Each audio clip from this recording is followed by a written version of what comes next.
Welcome to the Empowerment Show, a podcast designed to empower women like you to take control of your lives, make informed decisions, and redefine success on your own terms, beyond the noise of influencer culture.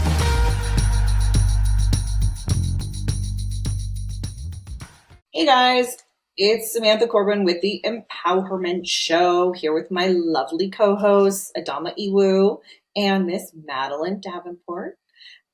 We're very excited to have my friend and colleague, Gavin McHale, with us today. This is actually my first podcast hosting, so we'll see how it goes. Oh, no. You're doing great, sweetie.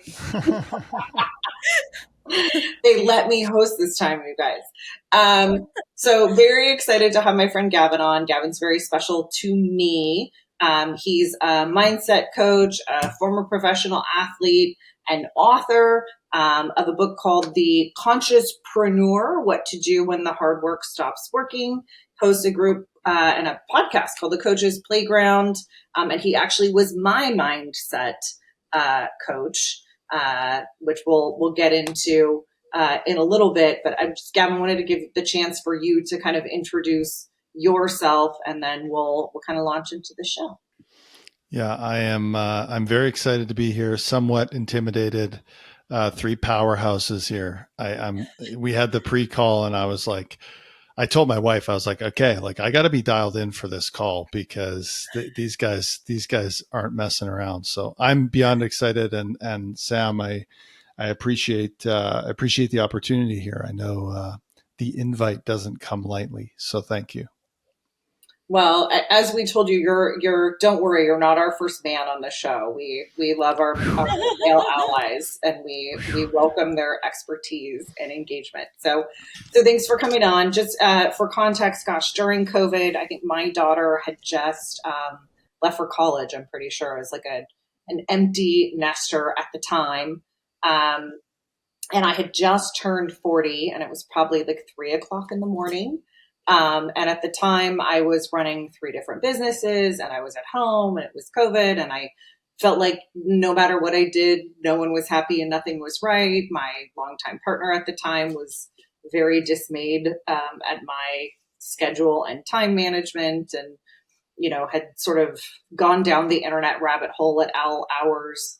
And originally was really just looking for support on kind of, how do I manage my time better? And who are other people like me that are out, sort of being high performing entrepreneurs and doing all of these great things, and sort of who can I talk to? And so that's how originally I found Gavin. And Gavin, I think, was really just starting his mindset practice Yes. at the same time, right? It was like, I think I was there for one of your first ones.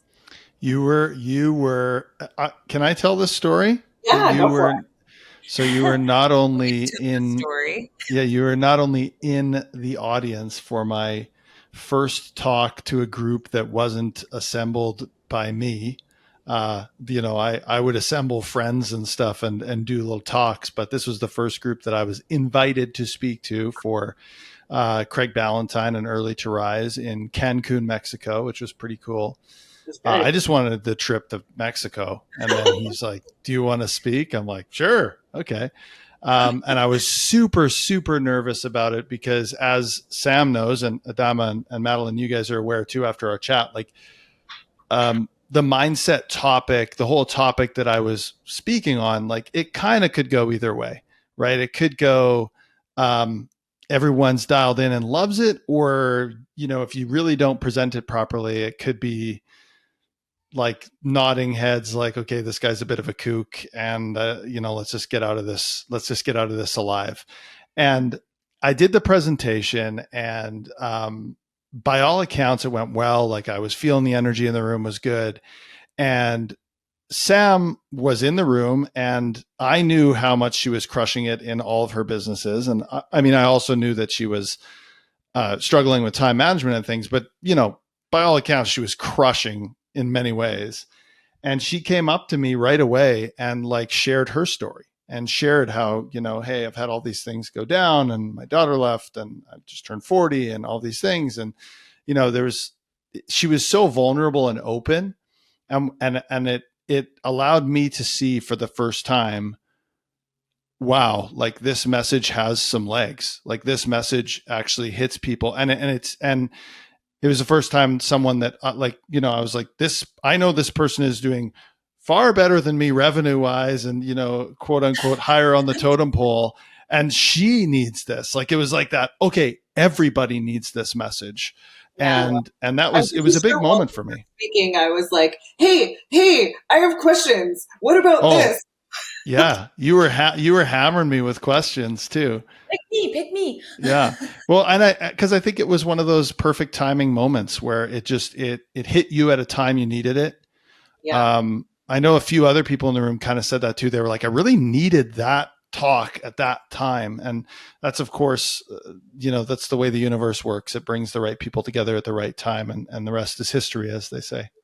Yeah. And I think, one of the things that really struck me, and Adama, you know this because you've been through 2 decades of my journey, is like, I just have to get to this benchmark and it'll be good. Like, I just have to do this thing and it'll be good. And then you get to a point where, one, this is why it's so important to kind of track your wins, where you're like, I remember when I just wanted to make $50,000 and now I have 3 companies with all this revenue and 26 employees. And it's still somehow, not. I'm not where I thought I would be, or I'm not getting the things I thought I would get, or I don't have the things I thought I would have. Yeah. Right. I mean, I think I remember I started making a list, Gavin, when we started talking, and I was like, I would just like to take half a day on Sundays off. Like, that was my, my God, I remember girl. that. Yeah. Rest.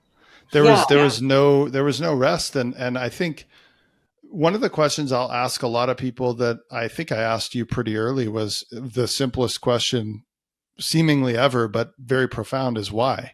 Like, why are we doing all this?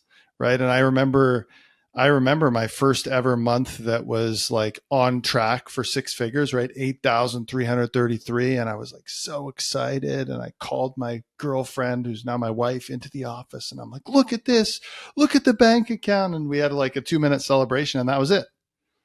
And I was like, we're done. That's it. That's all I get. Because we think that next level, we think the next thing we're chasing, the more that we're chasing, we get duped into thinking that that's going to make us feel a different way. And part of the coaching that I do, and, this aligns with whatever law of attraction, or I know there's some concerns about law of attraction and The Secret and all that stuff, but it really does align that, the thing you're chasing is not really the money or the success or the 6-pack abs or whatever. It's the feeling that you think is going to come with that thing. And what the trick is many of us don't realize is you can feel that feeling right now. Well, and I think that's why when we first started talking about having you on the show, I was thinking of a few things, like, one, just burnout and aligning your mindset, but also this idea that what if everything that you wanted you get it and it doesn't feel right? Like, what then? What if it's not enough, and why is it not enough? And sort of, what do you do? And when we were doing our pre-call and sort of talking through some of that mindset stuff, right? Because I remember a time, and I remember sharing this with Adama, when we were sort of kind of getting more into it, and you were making suggestions like, Sam, well, let's talk about the things that you find fulfilling. You love working with women. You love helping people. Why don't you write a book? Why don't you, I don't know, start a podcast? Why don't you go do all these things where you can share your story and help women? And it was just this very like perfunctory call. I think I was in a restaurant. I was not even trying to have a deep call at all. And I said, well, I don't know. I just don't think people find me very likable. And Gavin was like, really? And I said, yeah, I don't really want to listen to me. I'm not that likable. And he goes, well, do you like you?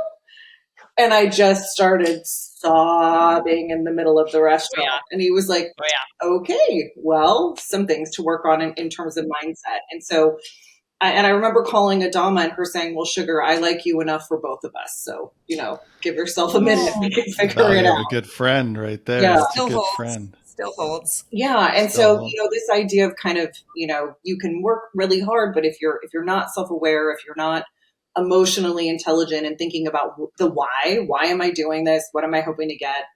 How is my life fulfilling? And being able to kind of balance that, you can burn yourself out making all the more money than you ever thought you could. And at the end of the day, where are you? So, so with that framing in mind, Gavin, I would love to hear a little bit kind of about your personal professional journey and how you ended up here.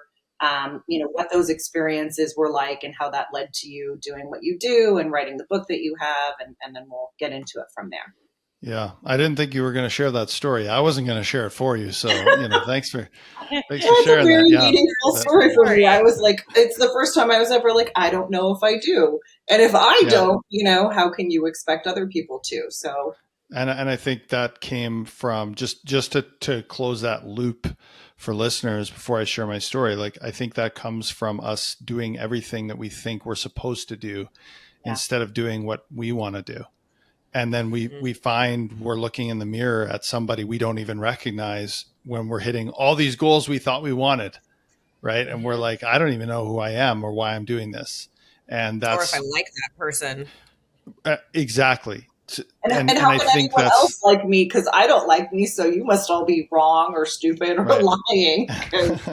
Well, and everybody else is a mirror of our own internal self. And so if you feel like they don't like you, or you find there's friction, it's like, well, let's look in the mirror and see where that is. And so I think that opened the floodgates for you. Unfortunately, it was in a public place, but it did open the floodgates for you, quite literally, to cry in your salad. And then, we moved on and we talked to good friends, and you've clearly done the work.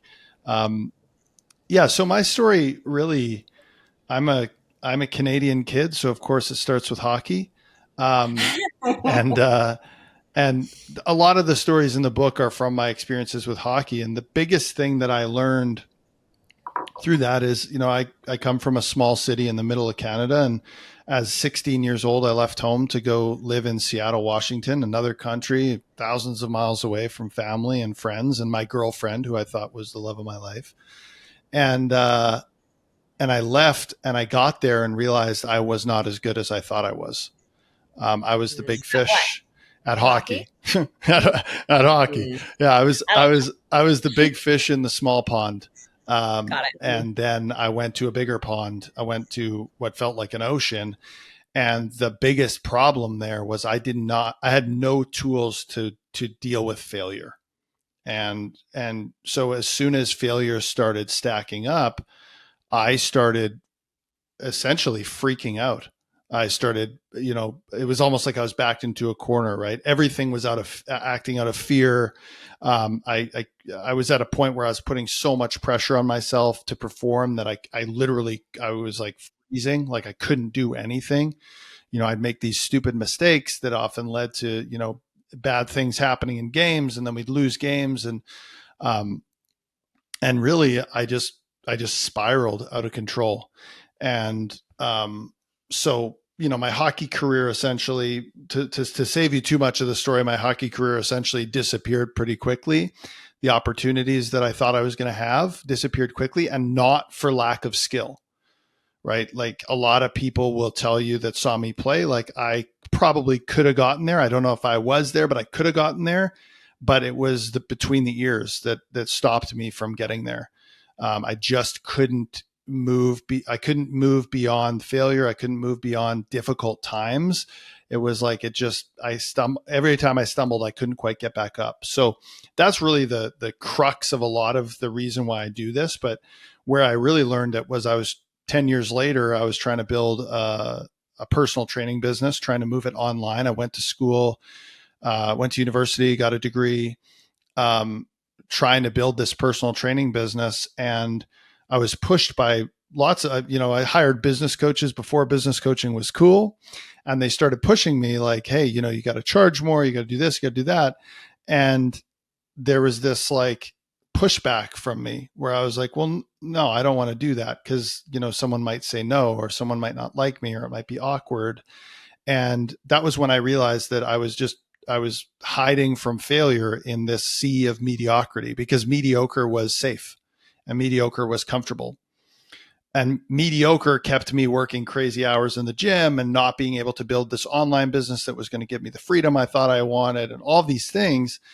And it was the same pattern playing over, right? Avoiding failure at all costs, right? I'd rather go just play at the lower level, do the easier thing, avoid failure. And so I dove, luckily had good coaches who helped me dive into the work myself. And once I started diving into the work, I started recognizing the shifts. I realized that I had a lot of limiting beliefs. I had a lot of stories and narratives in my subconscious that we can talk about, that I talk about a lot in the book, that were keeping me in this mediocrity, keeping me in this safe space. I put that in air quotes because safe is probably the most unsafe thing we can do, especially nowadays. And then it just built on itself. And I really leaned into the work. And then I started seeing other people who needed to do the work and just started helping them. And then when I got hired by Craig Ballantyne, I kind of shared some of this stuff with him and some of his clients. And he's like, there's something here. Cause a lot of business coaches will often, they'll give you the strategies and tactics, and then they'll just be like, yeah, just go do it. And they can't understand when somebody doesn't go do the thing. That was me. That was yeah, right. That was at some point they were like, Gavin, go Sam. Sam, go Gavin. Yeah, just you got to go do the thing, right? Yeah. So Craig Ballantyne's a well-known business coach, and he hired me as a coach. I'm still on his team. I'm one of his coaches, kind of on a contract basis. And he's got tons of strategies and tactics for time management and productivity, and really just, making sure that you get the most out of yourself. But one thing that he touches on it a lot with himself, but he doesn't really coach it, is the mindset side.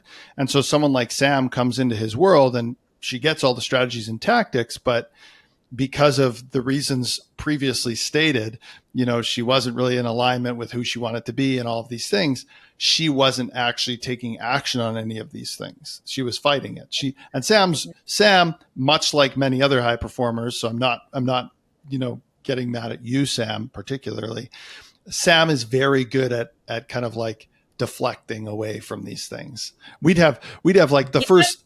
Yeah, right. At their faces, I'm like, like, love you, but yes. Really? We made no Sam about that. They're like, Sam wow, and deflection. Mindset coaching, Sam.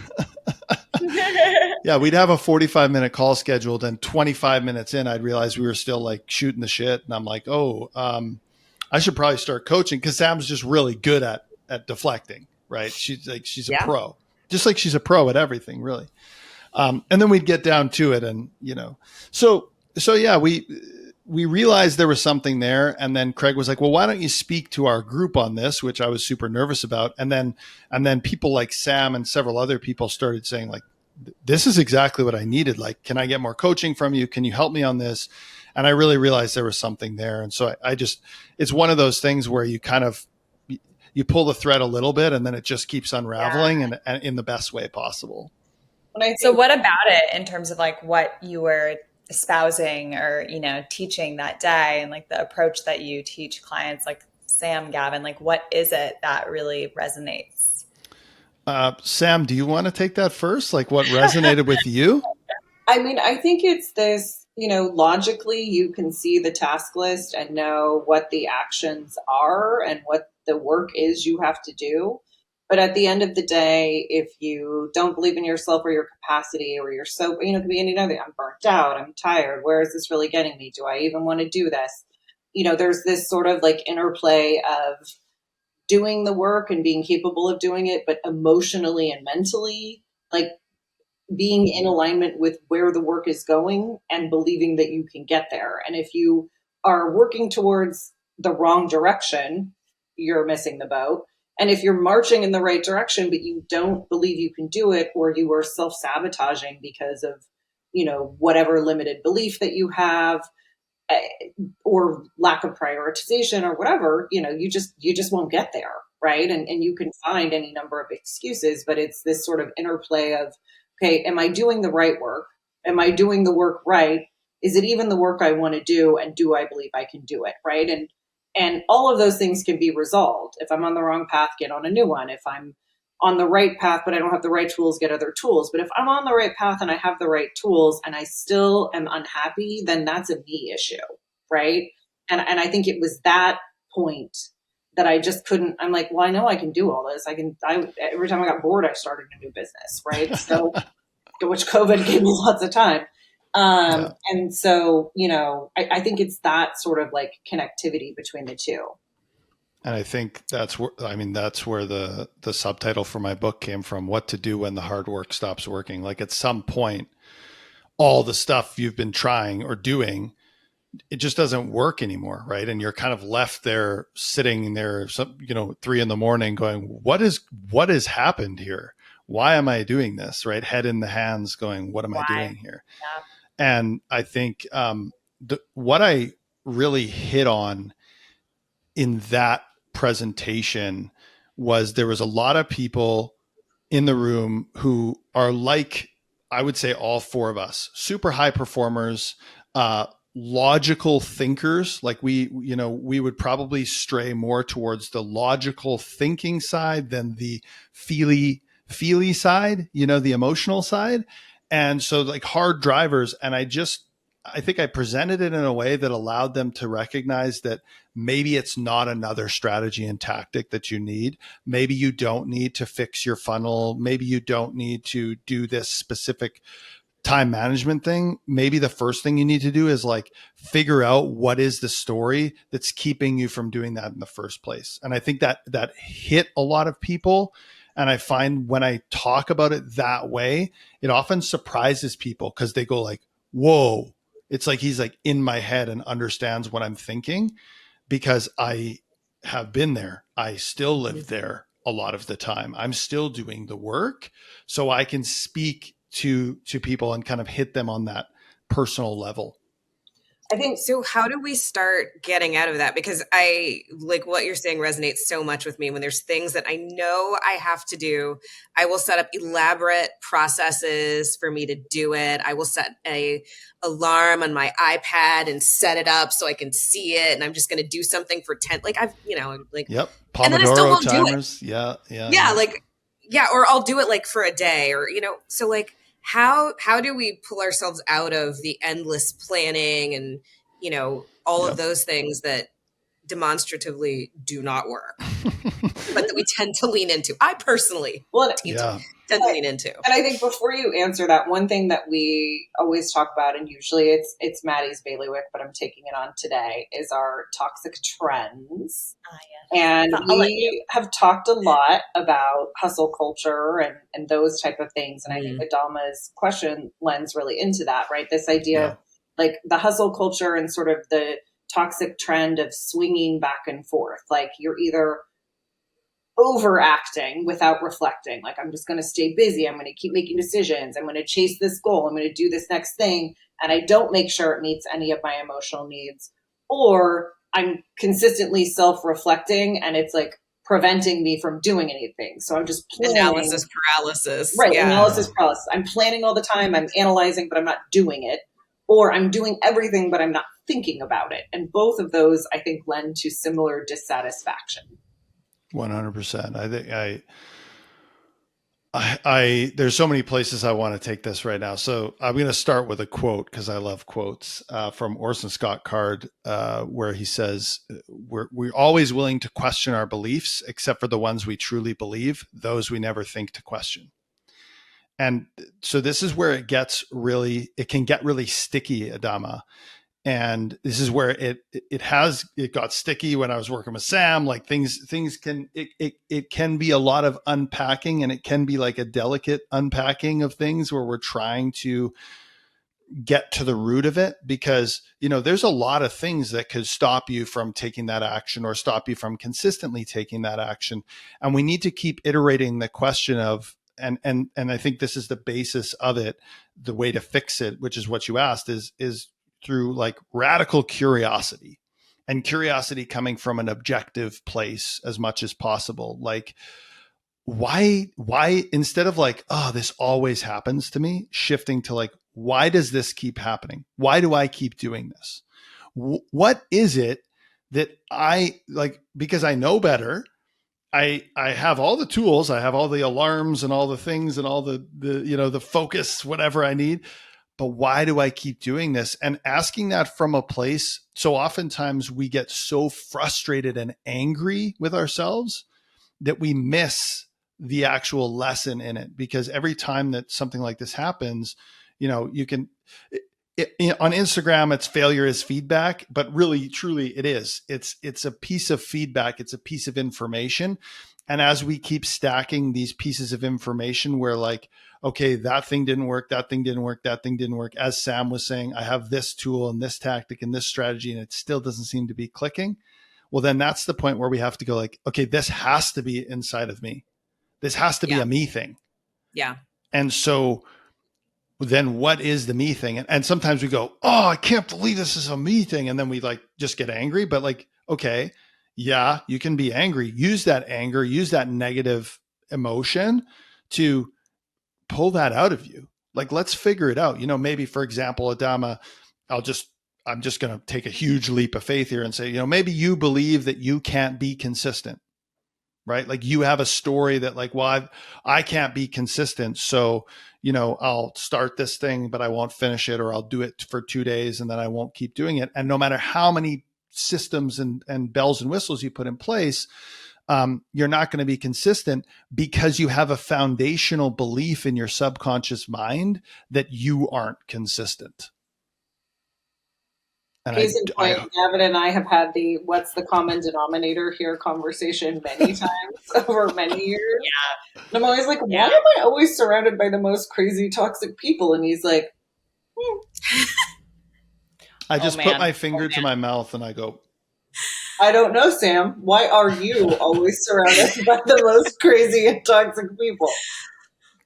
Right. And it's and what we uncovered, part of what we uncovered for you is that like there's actually a comfort for you in chaos. Oh, yeah, like there's even bipolar alcoholics in your family and friend group. You're like, this seems normal. Yeah. And there's another quote that says, our nervous system will choose a familiar hell over an unfamiliar heaven, right? No matter how badly you want to get out of the chaos, logically and consciously, which I know you do, your subconscious continues to pull you back because it is actually feels safe on your nervous system. It feels comfortable on your nervous system to chase that chaos and to attract chaos into your life, right? I have a question for you, Gavin, on this. Do you find that there's a difference between how men and women react to this like heaven versus hell concept? And I'm asking you this because I think that women can oftentimes shoot ourselves in the foot and get stuck because we have this like notion of how society sees us, good or bad. And we're like, okay, that's who I am. Like, and I just have to keep being who I am because I can't rock the boat. I can't upset anybody. Whereas I feel like men are much more willing to like have a midlife crisis or like just, totally change. Buy the car, blow up the marriage. Yes, or both. Some of us maybe underlines. Yeah. But it's just interesting. Like, I just feel like women, we tend to kind of get like stuck versus men being just like, I'm going to break everything. Well, and I think that is the difference between masculine and feminine energy. And Sam and I were kind of doing some prep, and this is definitely that hustle culture versus feel too much culture. Like, we talk about masculine and feminine, and actually I had a coach say like, let's just remove because there's so many preconceived notions around those two words, that masculine is a man thing and feminine is a woman thing. He's like, let's talk about it as fire and water, right? Fire being the masculine and water being the feminine, just to remove those connotations. But we all have both of these things in us. We all have that fire energy, the do, go, act. And we all have the be, flow, water, feminine type energy in us. And women have been told like their whole lives, and not even told, but like conditioned, like through society and actions and all of these things, like you are supposed to be a certain way. And so either you're going to just be like, well, I guess this is the way it is, or you're going to over index and swing the pendulum the other way and try and do too much, against the patriarchy, right? Which doesn't really help anything either, right? And the men, this is why the midlife crisis, in my opinion, this is why the midlife crisis happens. This is also why like you said, like the whole like go, go, go is they're just like, well, I just got to do something. I just have to break something so that I can try and move through this. Unfortunately, most of the time those actions are completely unintentional and not like they're not planned and in alignment with the type of person they want to be. They're often just stupid and emotional decisions because men are usually generally emotionally unaware of what's going on. So I think the difference comes from conditional programming of who we think we're supposed to be and how we think we're supposed to show up. But of course, there's always the types or the times where we over-index the other way, right? Which is what we were talking about. This whole like, I see it in men and women that I coach that I think we've got kind of two sides of the spectrum. I call them, a friend and I were talking about this, I call them wild horses on the one side who just fricking go. This is like Layla Hormozy, Alex Hormozy, F your mood, follow the plan, go, go, go. Who cares how you feel? Burn the shit out of yourself. And then we have on the other side, what I call the floaty fairies, right? Which is like, oh, I'm just going to feel into this. And the problem with the floaty fairies is they never take any action. They don't actually do anything. And we've all seen these people. I have people who I just love deeply and I just want to shake them and be like, just do something. Why are we having the same conversation 6 months down the road that we had already? And I was like, hey, go do this. Tired of your vibes. Right, right. And I'm a vibe guy. I love vibes, but I'm tired of you just like, yeah, I got like vibes. I got like all this stuff, but like you got to do something, right? And so in the middle, and we can touch on this later or more if you want to keep going on it. I'm still working on it, but the wording, but we have like aligned assassins. Like they understand their emotion. They're very aware of their emotions. They're self-aware. They understand the stories that can get them into trouble. And they're willing to take massive action when it feels aligned, when, as you could call it, it's a full body yes. And they take action and they take lots of action. Aligned assassins. I love the full body yes. I love the full body yes. Yeah. So how do we start getting ourselves in alignment? How do we... you guys are just teeing me up. This is great. I'm trying to get to it. I'm trying to sort some stuff out here, Gavin. Yeah, this is good. This is good. Mini coaching session. Yeah, mini coaching session on the house. So how do we do it? Well, there's a number of things, we could start big picture, which is, what is the vision? Like, why are we doing all this in the first place?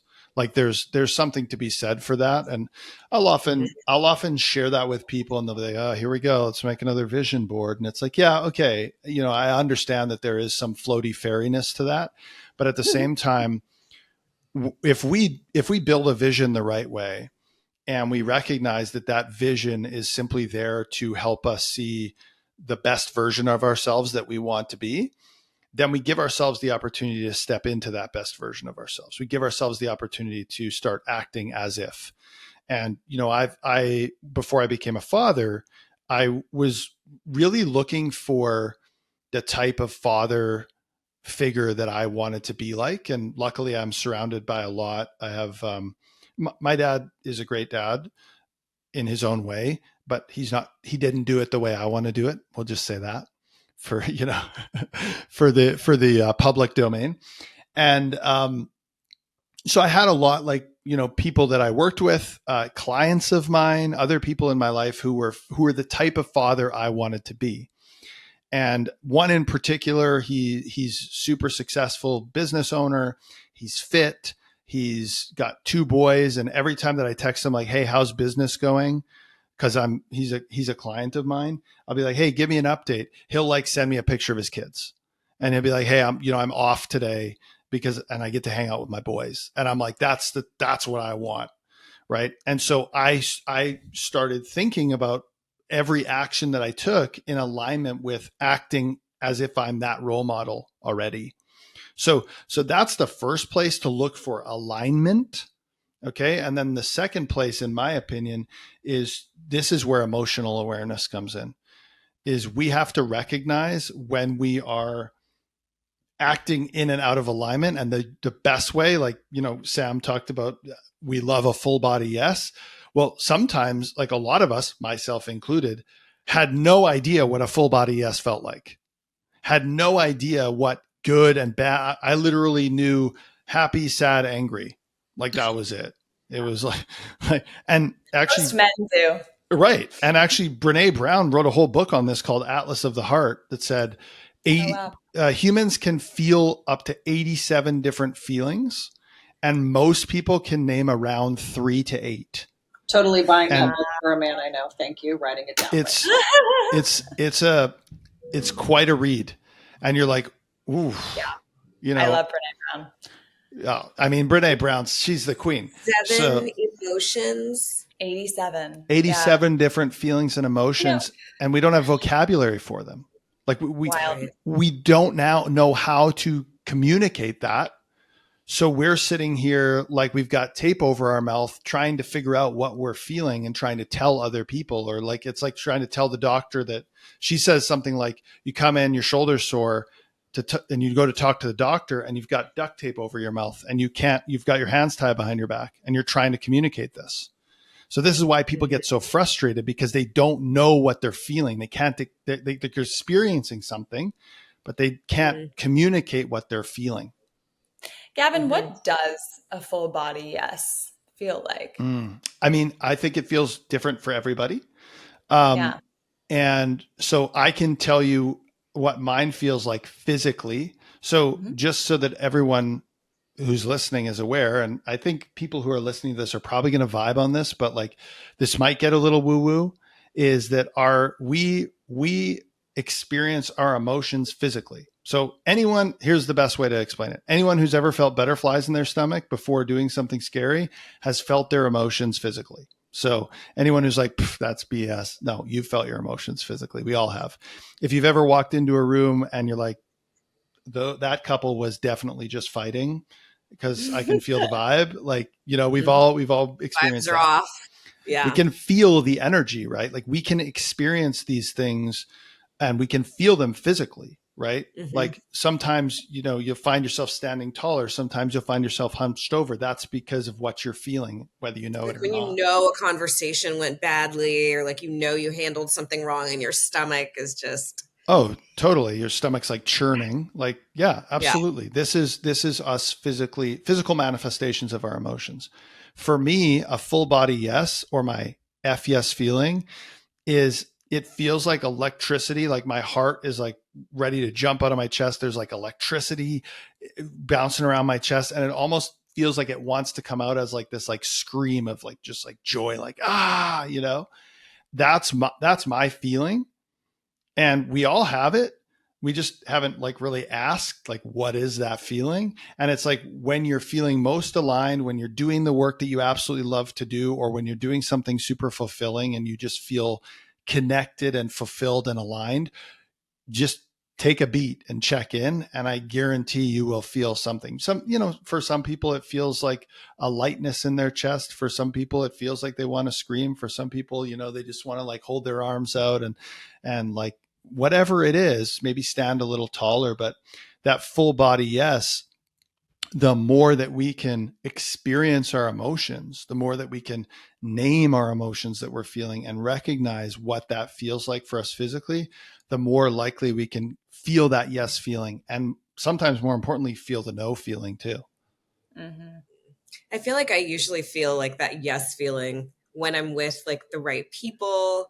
When you're somewhere with people and you like look around and all of a sudden you're just like, I am having the best time. 100%. Like it's almost like a high, like, that's what I explain it as. It's like, it's like feeling high.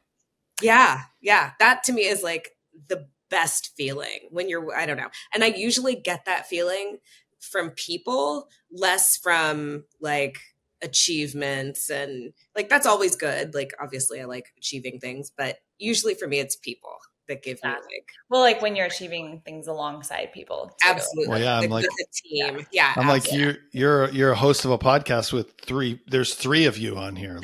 Like, of course that makes sense. The story checks out. Right. I feel like the first coach I ever went to who also struggled with my deflection was like, we talk a lot about what we don't want. Could we talk about what we do want? Could we like frame the thing we would like to accomplish and identify our anxiety in getting there? And I still, like, my default status is always like, oh no, the bad thing.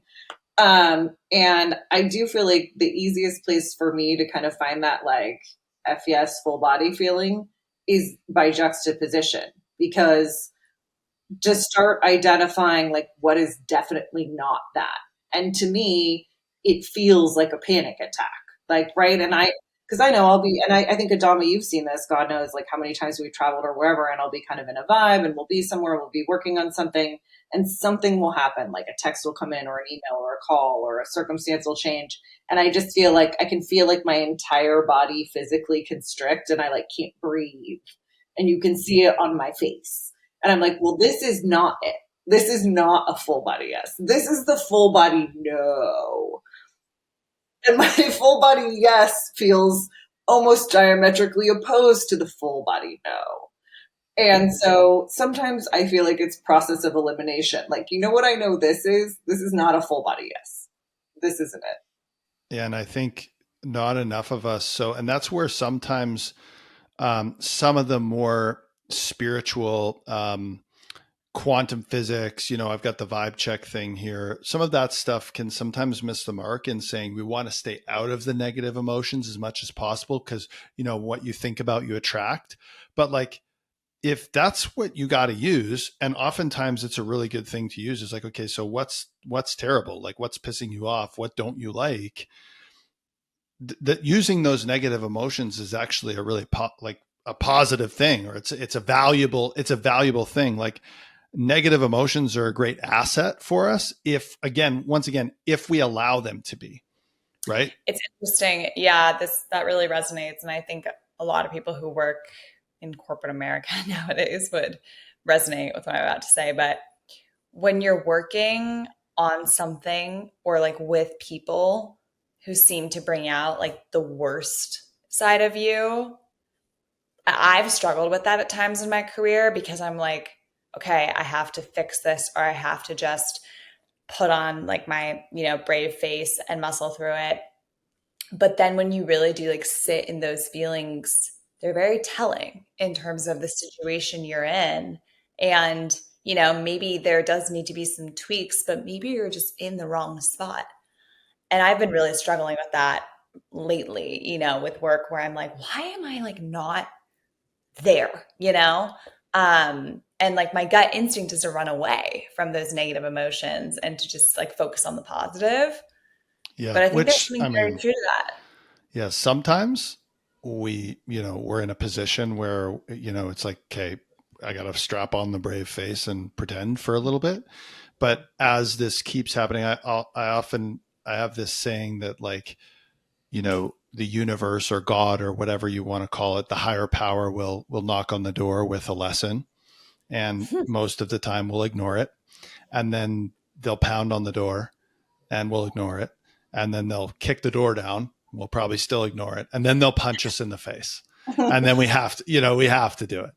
And I think a lot of times, and to your point, like the feelings that you're feeling or that others might be feeling, the answer is very clear and also incredibly scary. And it's like, I know what the answer is and I don't want to do it because it's, there's a whole bunch of other things kicking around and, this or that or whatever. I know what the answer is. But I will say this, even in that, at least in your heart of hearts that you're making an intentional decision to ignore it. right? Like you're like, okay, I am making a conscious decision to ignore it. Even, I mean, obviously we're like lying to ourselves in some ways and, we just got to do it. But if we can start moving ourselves towards that action from this place of like, I know this isn't aligned. Let's kind of start moving towards this. Maybe, let's say, for example, someone's scared about leaving their job because they don't want to be homeless. It's like, okay, well then Valid. would it maybe be worthwhile to start looking for other opportunities, to start seeing, and then using what you've experienced before as a better marker for like, I'm not willing to take a job that doesn't feel right, even if the money is there, even if they're like, making it seem that way. And then we can use that feedback. Once again, there's that feedback, because it's all information. It's all just feedback to make a better decision next time, a more aligned decision next time. Well, I think that's something we've talked about just on kind of like bridging the gap, because there's the feeling side and the acting side. So whether it's fire, water, masculine, feminine, and if you remove the sort of gender and the conditioning, I can't leave my job and have no money. I hate my job. Everyone I work with sucks, but I can't just quit. I can do these things and create a vision of where I want to go. And I should rely on my feelings about where I want to go to help create that vision. But I can't just say like, fuck this shit, I'm out of clock and leave. That doesn't help. So that's sort of like eat, pray, love. We can't do our eat, pray, love thing, Right. Damn it. No, and I feel like budget. That's one of the craziest things about making some of these hard decisions, like actually getting there, because there's definitely times when I'll have a friend who will be like, I hate my job. What do I do? And I'll be like, well, let's get your resume polished up. And I will be like, here's 30 steps. No one's saying quit your job tomorrow.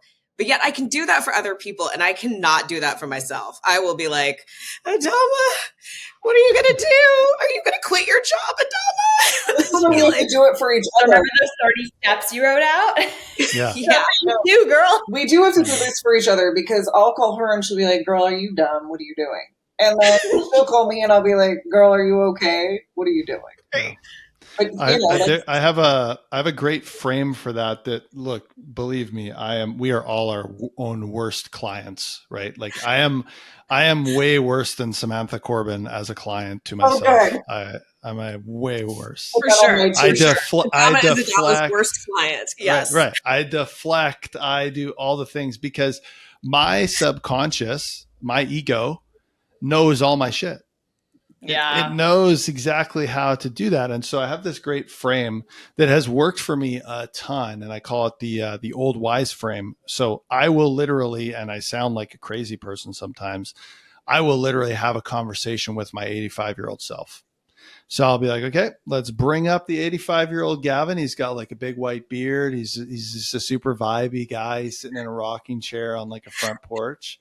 I picture you in like a plaid shirt, like lumberjack style. 100%. Hell yeah. 100%. Yeah. I kind of love this. 100%. I can start working on 80-year-old Adama. Okay. So we all need to find this version of us. And then you just like go and be like, hey, like, here's the situation. What do I need to do?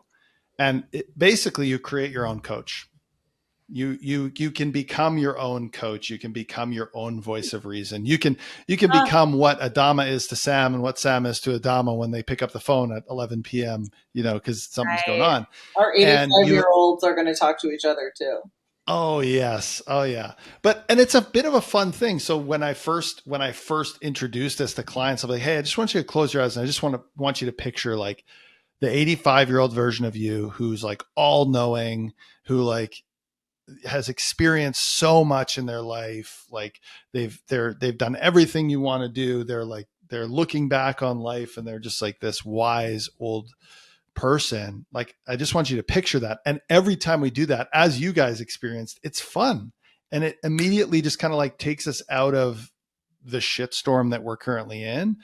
And we can think about that person, maybe a little more wrinkly, maybe a few white hairs in there. And that's great. Like that's the person we're trying to become, the person we will all become, hopefully, if all goes well. And then you can kind of like allow yourself to It's almost like this, like a more objective version of you who's looking down on you or who's looking at you in the mirror and can give you maybe a little bit more parent or coaching type advice than and maybe like a little more grace, because 100%. I do feel like I give good advice to my friends. I love talking to my friends about all their problems, right? I give myself horrendous advice, like really mean advice. Like, you do. Well, you couldn't do it because you're dumb, Adama. Like, And that's that ego, that subconscious and here's the number one thing about, because I bet 4 out of 4 of us on this call are pretty hard on ourselves. This is the plight of the high performer, is like, we think that beating the hell out of ourselves mentally is going to help us somehow improve. Right. But really at the end of the day, it's only hurting us. And it kind of perpetuates the same story, which is just like, oh, I guess I suck. I guess I'm not good enough. And that becomes the self-fulfilling prophecy. This is like where you started talking about with your hockey career. 100%. Because it's true. You make dumb errors. You will say something to someone that you're just like, why on earth did I say that? Yeah. Like, you start making dumb mistakes. And when you can't get out of that loop. It is there for a reason. It's trying to protect you. Because the scariest thing for a human brain is the unknown. Right. And so growth, literally becoming a different version of yourself, better, worse, whatever, is unknown. Right. I know right now, as I am, like, I know, even if it's not where I want it to be, I know what it is. And that's comfortable. So my ego is like, Gav, don't do that. Just chill here in mediocrity. It's way better. It's like, it's way better than maybe being great. In fact, do less. Right. In fact, do less. Right. Just don't do anything and we're going to be good. Right. And that will often come out in different voices. Just so we all are clear, it usually comes out in the voice of one of our parents or some combination of both of our parents. Mine, I call it the judge. My dad's a former cop.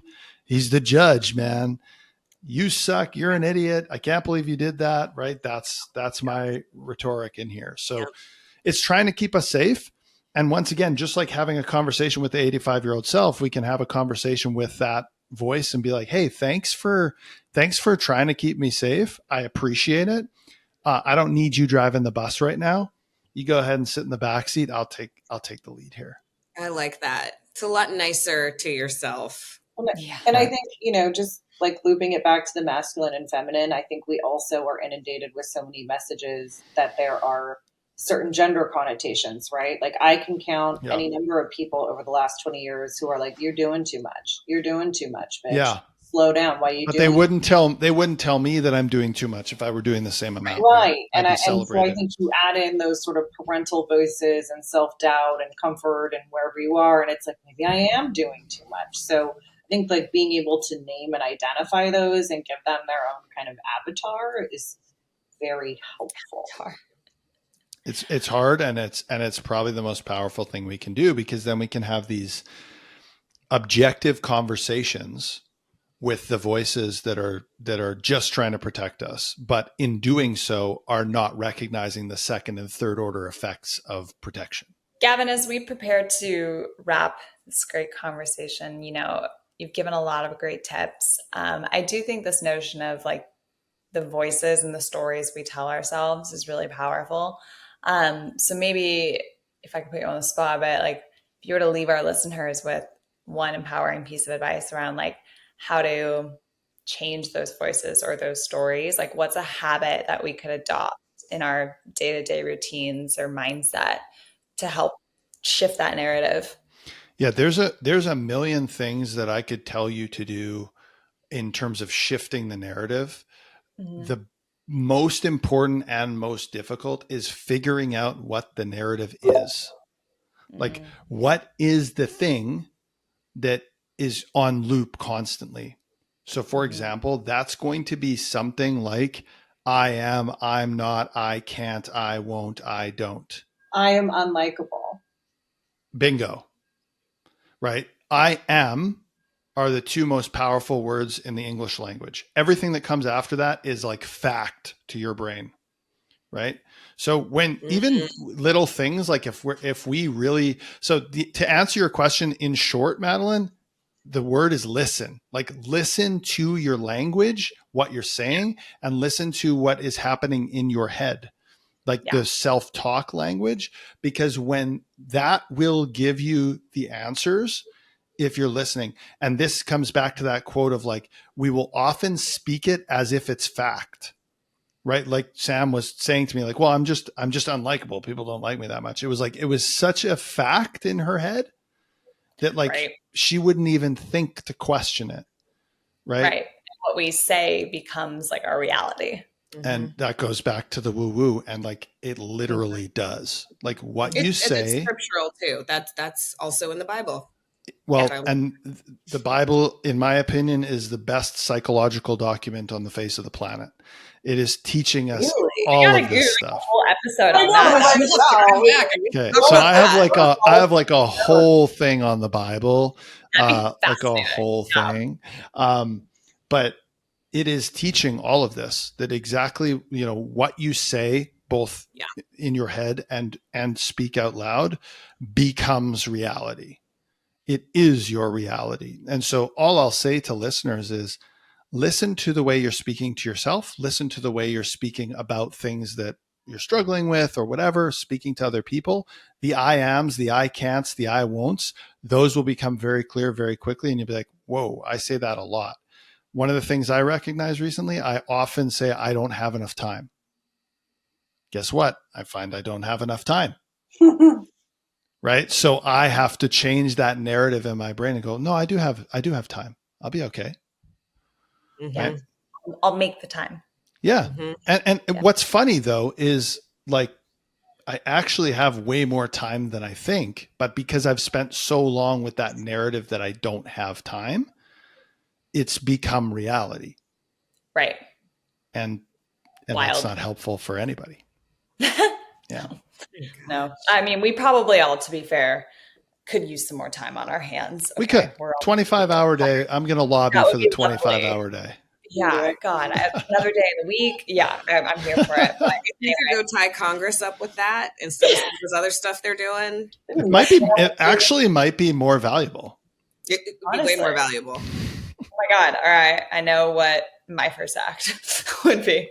Boom. On that note. Thanks for this. This was really, really awesome and a great way to start the week. This was fun. I appreciate it. And I would like to have, I get it now. I'd like to have the next conversation, the one about scripture as well. Because I think that we need to plan a girls trip to Cancun and do some mindset. Gavin doesn't know what he signed up for. I do love Cancun. There we go. What did we do?